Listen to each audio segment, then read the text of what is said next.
Hi friends, welcome to cine family 2.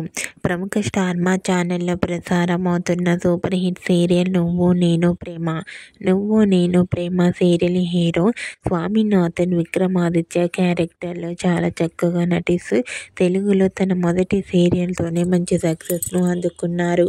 Vikramaditya తమిళ సీరియల్లో కూడా నటిస్తూ బిజీగా ఉంటున్నారు. అయితే రీసెంట్గా నువ్వు నేను ప్రేమ సీరియల్ హీరో విక్రమాదిత్య తన తమిళ సీరియల్ హీరోయిన్తో కలిసి తమిళ్ అవార్డు ఫంక్షన్లో అవార్డు అందుకున్న ఫొటోస్ను షేర్ చేశారు. ఆ ఫొటోస్లో విక్రమాదిత్య తన తమిళ సీరియల్ హీరోయిన్తో కలిసి అవార్డు అందుకొని చాలా హ్యాపీగా కనిపించారు. ఆ ఫొటో చూసిన వారంతా విక్రమాదిత్యకు కంగ్రాచ్యులేషన్స్ని కామెంట్ రూపంలో తెలియజేస్తున్నారు. మీరు కూడా విక్రమాదిత్య తమిళ్ అవార్డు ఫంక్షన్లో అవార్డు అందుకున్న ఫొటోస్ను ఇప్పుడు మా వీడియోలో చూసేయండి. ఈ వీడియో మీకు నచ్చినట్లయితే మీ అభిప్రాయాన్ని మీ కామెంట్ రూపంలో తెలియజేస్తూ లైక్ చేయండి, షేర్ చేయండి. మరిన్ని ఇంట్రెస్టింగ్ అండ్ లేటెస్ట్ అప్డేట్స్ కోసం మా సినీ ఫ్యామిలీ 2 ఛానల్ని సబ్స్క్రైబ్ చేసుకోండి.